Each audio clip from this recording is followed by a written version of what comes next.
Kulağımda қазақша үн, жүрегімде қазақша мұң, көңілімде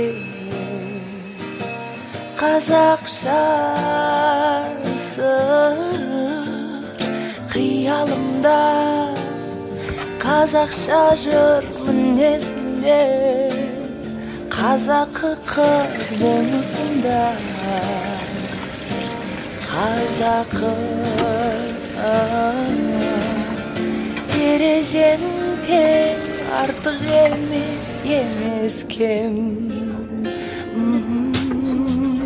Сүйем, ойлайм, күлем, күйем, жылайм, қалайм, жырлаймын қазақша. Сезем, ренжим, бұлдайм, жазам, сынайм.